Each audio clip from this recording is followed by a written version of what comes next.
Bonjour sur Kankei TV, me voilà de retour aujourd'hui avec la formation. Alors la formation peut venir comme solution suite à votre travail sur votre projet professionnel, sur un bilan de compétences. Mais il ne faut pas se lancer dans la formation comme ça. Avant même de se lancer dans une formation, il faut faire ce qu'on appelle une enquête métier formation. Enquête métier, c'est quoi? Vous avez décidé de travailler dans un autre secteur d'activité et faire un autre métier.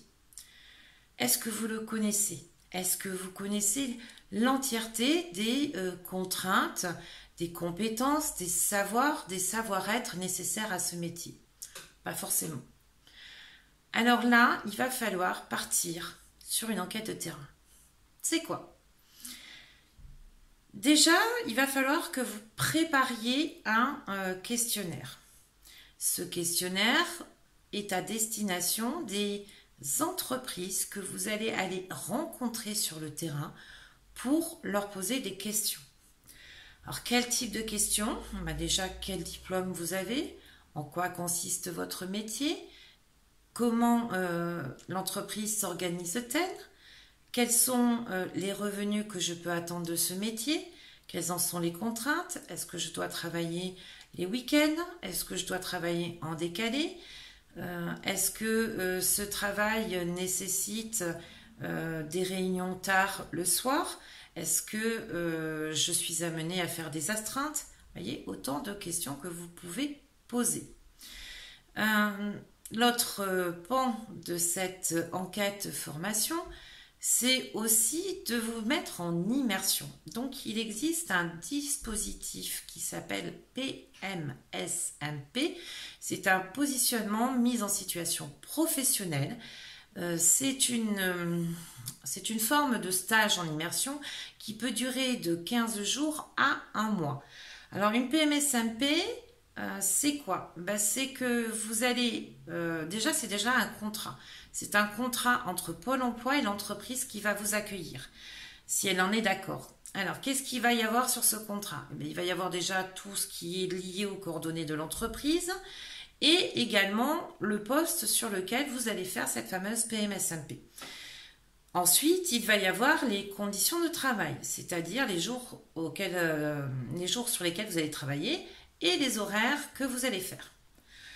Et enfin, il y aura l'ensemble des tâches qui vous seront confiées.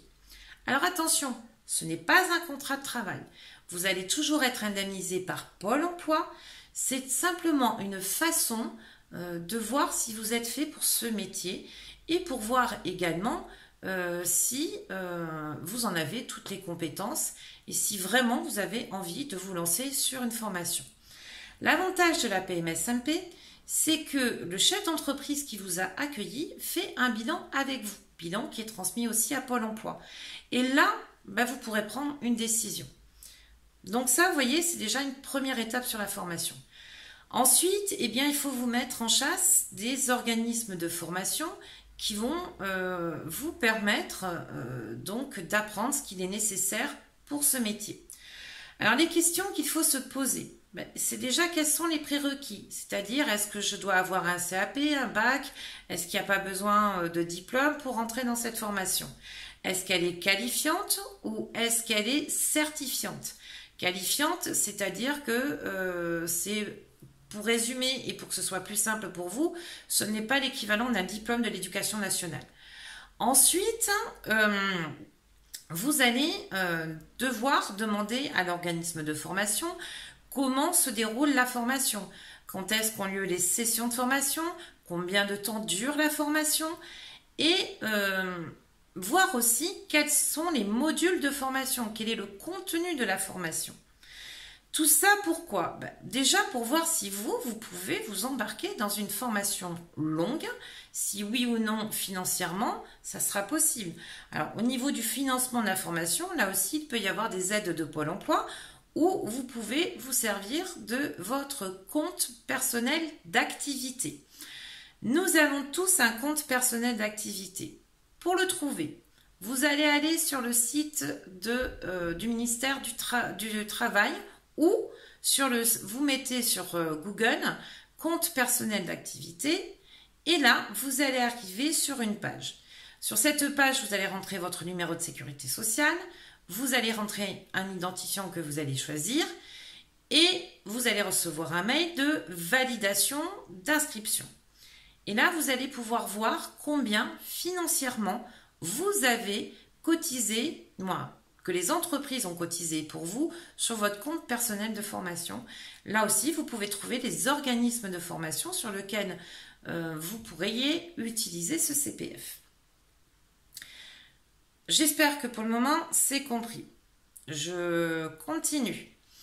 Une fois que vous avez trouvé votre organisme de formation, il faut bien évidemment faire une demande de devis et ce devis, le remettre à Pôle emploi de façon à pouvoir obtenir un financement de votre formation. Alors attention, ce n'est pas automatique, mais qui ne tente rien n'a rien. Cette enquête formation métier que vous allez faire, il va falloir la centraliser. Bien évidemment, il ne faut pas s'arrêter qu'à une seule entreprise. Si vous pouvez faire 2-3 PMSMP dans des entreprises différentes, ça peut être dans des petites, des moyennes, des grandes entreprises, autant d'enrichissement pour vous et surtout une façon de confirmer ou d'infirmer votre projet de formation. Alors là, vous allez remplir une cartographie. Alors la cartographie, c'est exactement la même que celle dont je vous ai parlé sur une précédente vidéo, sur ma cartographie recherche d'emploi. Là, ça va être une cartographie métier formation. Pourquoi? Une fois que vous aurez centralisé tout ça, vous aurez des traces de vos passages dans les entreprises et le jour où vous sortirez de votre formation, que vous avez votre diplôme, votre certification, vous aurez déjà des coordonnées d'entreprise et vous pourrez leur rappeler que vous étiez passé, que vous aviez eu un entretien, un échange sur ce métier, sur cette formation et qu'à aujourd'hui, votre formation est terminée et que vous proposez vos services à cette entreprise. Vous voyez, la formation, on ne se lance pas comme ça, tête baissée, il faut y réfléchir, il faut travailler son projet de formation et il faut surtout partir sur le terrain, rencontrer les professionnels afin qu'ils vous expliquent leur métier. J'espère que j'ai été assez claire.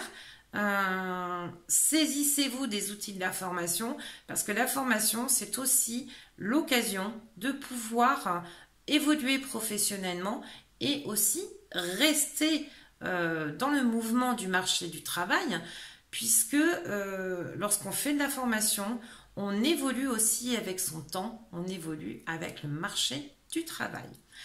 Sur ce, je vous souhaite une bonne fin de journée, je vous dis à très bientôt et comme toujours, on y croit et ayez confiance en vous, vous allez avancer et vous avancez à votre rythme.